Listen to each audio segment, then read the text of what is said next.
అనేటువంటి ఒక నినాదంతో ప్రకృతి వ్యవసాయమే మంచిదనే ఒక విధానంతో కృషి విజ్ఞాన కేంద్రం జమ్మికుంట వారి ఆధ్వర్యంలో 19 గ్రామాలను సెలెక్ట్ చేసుకొని 6,000 మందికి పైగా రైతులను ఎంపిక చేసుకొని 10,000 ఎకరాల్లో ప్రకృతి వ్యవసాయాన్ని ప్రోత్సహించడం కాకుండా రాబోయే రోజుల్లో 50,000 ఎకరాల్లో మేము ప్రకృతి వ్యవసాయాన్ని ఇంకా ప్రోత్సహించడానికి సిద్ధంగా ఉన్నామని చెప్పి ముందుకు వచ్చినటువంటి కృషి విజ్ఞాన కేంద్రాన్ని యాజమాన్యాన్ని వాళ్ళందరూ కూడా మనస్ఫూర్తిగా అభినందిస్తున్నారు. కానీ వారికి ఒక్క టార్గెట్ ఇస్తున్నాడు. నేను మాట ఇవ్వచ్చు సార్, మీ అందరికి గ్యారంటీ కాదు. నరేంద్ర మోడీ గారు 1 లక్ష్యం పెట్టుకున్నారు. గతంలో 1 కోటి మంది అయిపోయింది. ఇప్పుడు రాబోయే 2 నెలల్లో కూడా 1 కోటి మందిని రైతులను ప్రకృతి వ్యవసాయం దిశగా నేను మళ్ళిస్తా, తయారు చేస్తా అని చెప్పి వారు మాట ఇచ్చారు. నేను ఒక పార్లమెంట్ సభ్యుడిగా, మీరు అనుకున్న పార్లమెంట్ సభ్యుడిగా, మీరు గెలిపించిన పార్లమెంట్ సభ్యుడిగా ఇక్కడ మీకు వారికి నేను కూడా కష్టపడి పనిచేస్తాను. మన కరీంనగర్ పార్లమెంట్ నియోజకవర్గం నుంచి ఈ 2 నెలల్లో 25,000 మంది రైతులను ప్రకృతి వ్యవసాయం వైపు మళ్లించే దమ్ము మీకుందా? పక్క టార్గెట్ సక్సెస్ పక్కా మళ్ళిస్తాను. అయితే 25,000 మంది టార్గెట్, 25,000 మంది రైతులను కరీంనగర్ పార్లమెంట్ నియోజకవర్గంలో ప్రకృతి వ్యవసాయం చేసే విధంగా తప్పకుండా ప్రోత్సహిస్తాను.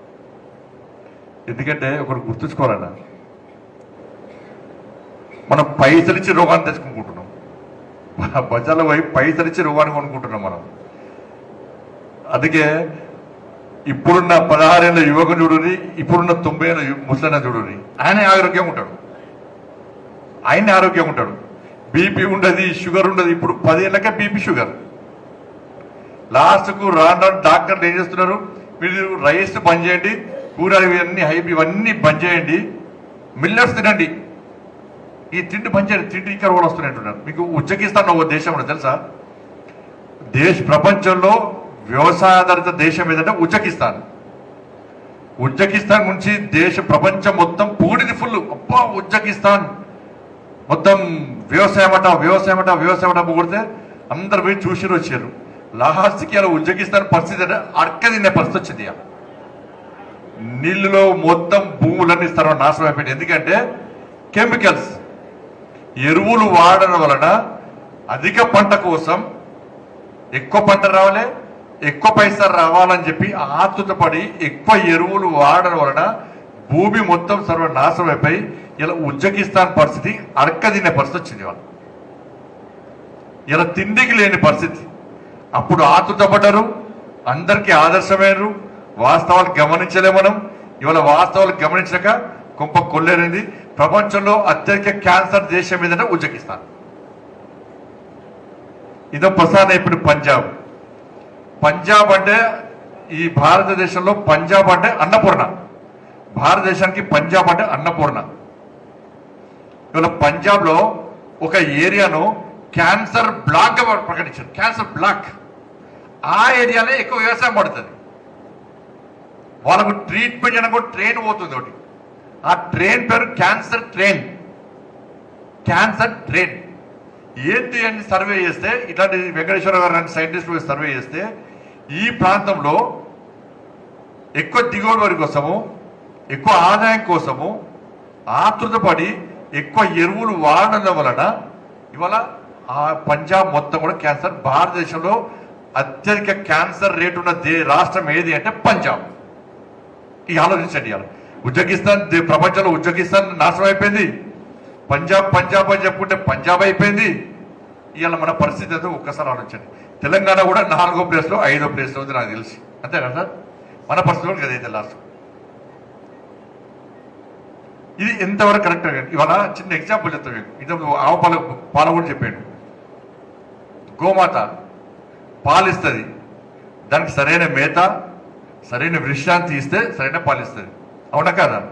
ఎక్కువ పాలు రావాలని ఇంజక్షన్స్ ఇస్తుంది. మధ్య ఇంజక్షన్లు ఇస్తే ఎన్ని రోజులు ఇస్తుంది పాలది? 10 సంవత్సరాలు పాలిచ్చేది 2 సంవత్సరాలు పాలిస్తుంది, 3వ సంవత్సరం పట్టదు. ఈ తాగిన పాలను ఆరోగ్యం అంటే ఇంకా గడ్డి మందు బ్యాన్ చేసేది. వాళ్ళ గడ్డి మందు ఒక్క డ్రాప్ నోట్లు వేసుకుంటే దానికి ట్రీట్మెంట్ లేదు.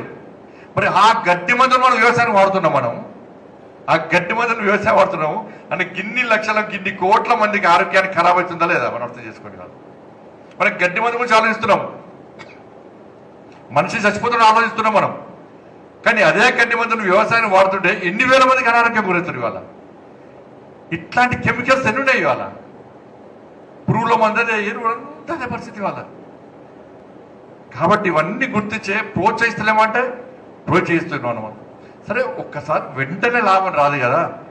ఇప్పుడు భూమి మొత్తం ఎరువులతో మొత్తం నాశనం అయిపోయి మొత్తం భూమి మొత్తం ఎరువులతో అయిపోయింది. ఇలా ఒక్క పంట రాకపోవచ్చు, ఇంకో పంట లాభం వస్తుంది, ఇంకో పంట లాభం, ఒక్క పంట నష్టం వస్తుంది. నష్టమైతే రాదు, లాభం రాకపోవచ్చు, ఇంకో పంట నష్టం లాభం వస్తుంది. ఇక రాను దిగుబడి పెరుగుతూ ఉంటుంది, మన ఆదాయం పెరుగుతూ ఉంటుంది. ఇప్పుడు వారు చెప్పిర్రు దిగుబడి విషయంలో నివారణ చెప్పిర్రు, పోనీ రేటు విషయంలో నివారణ చెప్పారు. ఇక ఇప్పటి కూడా మనం మారకుంటే ఇట్లా రోగాలు తెచ్చుకుంటే ఉన్న పైసలు మీరు 20,000 సంపాదిస్తారా, ₹1,00,000 సంపాదిస్తారా, హాస్పిటల్ అవుతారు 1,00,000 2 లక్షలు అప్పు తీసుకొచ్చి ఉన్న బంగారం ఉన్న ఆ వ్యవసాయ జాగానే అమ్మి కుదబెట్టి మళ్ళీ రోగాలకు పెట్టబడతాయి. మనం రోగాలకు పెట్టబడి డాక్టర్ ఏమంటుంటే పోతే సింపుల్ చెప్తున్నారు డాక్టర్లు అందరూ కూడా ఇవ్వాలి. ఏమన్నా సార్ తిండిలో ఏమన్నా సార్ అంత కెమికల్సే కదా సార్ అంటున్నారు. తిండిలో కెమికల్సే కదా సార్ అంటుంటే సింపుల్గా చెప్తున్నారు వాళ్ళు. సార్ ఫ్రూట్స్ ఇవ్వడం సార్, ఫ్రూట్స్ ఇవ్వడం సార్ అంతా కెమికల్ హైబ్రిడ్ కదా అంటున్నారు. మీద వచ్చే మ్యాంగో ఎంత మంచి అందంగా ఉంటుంది మ్యాంగో.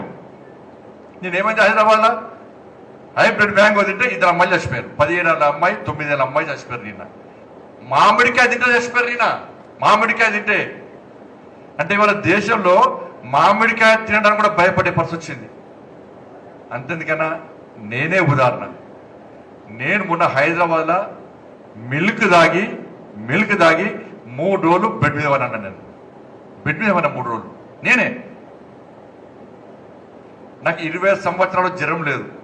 నాకు నరేంద్ర మోడీ స్ఫూర్తి. నేను అనుకున్నా మోడీ గారు స్ఫూర్తి నాకు కూడా జ్వరం రాదని చెప్పి అమ్మవారు భక్తుని అని చెప్పి మొత్తం ఆరాంస తిరిగిన.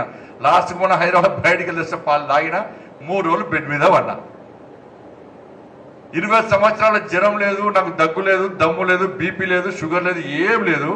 ఇవాళ తప్పెవరు ఇవాళ నాదే. కానీ ఇప్పుడు ఈ పూట గురించి ఆలోచించదు మనం. ఈ పూట ఏం జరుగుతుంది, ఇప్పుడే నాకు పైసలు రావాలి, ఇప్పుడే నాకు కోటీశ్వరం. రైతుల పరిస్థితి కోటీశ్వరాల పరిస్థితి లేదని, ఎందుకంటే ఇప్పుడు ధాన్యమే కొనే పరిస్థితి లేదు ఇవాళ. కాబట్టి సమస్యలు వస్తుంటాయి, ఆ సమస్యలను అధిగమించి భవిష్యత్తు గురించి ఆలోచించారు. రేపు మీ పిల్లలు వచ్చినప్పుడు మనవరాలు కాళ్ళు వంకరైతాయి, చేతులు వంకరైతాయి, ఈ ఫుడ్ తింటే ఇవన్నీ తింటే ఈ కెమికల్స్ వాడుతున్నటువంటి ఒక భయం, భద్రత అనేది మనలో పడి ఉండాలి. రోగానికి కారకులం మనమే, రోగానికి నివారకులు కూడా మనమే. నేషనల్ ఫార్మింగ్ హబ్ పేరుతోని, పరంపరాగత కృషి, జాతీయ కృషి యోజన పేరుతోని ఇట్లాంటి స్కీమ్స్ అన్నిటికీ కేంద్ర ప్రభుత్వం దాదాపు 2,400 కోట్ల రూపాయల బడ్జెట్ కేటాయించింది. 2,400 కోట్ల రూపాయల బడ్జెట్ కేటాయించింది. 1 కోటి మందిని టార్గెట్ చేసుకొని దాదాపు 38,000 క్లస్టర్లు దేశంలో ఏర్పాటు చేసి, 30,000 క్లస్టర్లు ఏర్పాటు చేసి వాళ్ళు ఇప్పటికే 30 లక్షల మంది రైతులకు శిక్షణ ఇచ్చి 2 ఏళ్ల పాటు ఎకరానికి 4,000 రూపాయల ప్రోత్సాహం ఇస్తున్నది. ఏది ఈ ప్రకృతి వ్యవసాయానికి 4,000 రూపాయల ప్రోత్సాహం ఇస్తున్నది వాళ్ళ కేంద్ర ప్రభుత్వం. 2,400 కోట్ల రూపాయల బడ్జెట్ ఇచ్చింది, 1 కోటి మందిని టార్గెట్ చేసుకున్నది, 30 లక్షల మందికి శిక్షణ ఇచ్చింది. దాంతో పాటు ప్రోత్సహించడానికి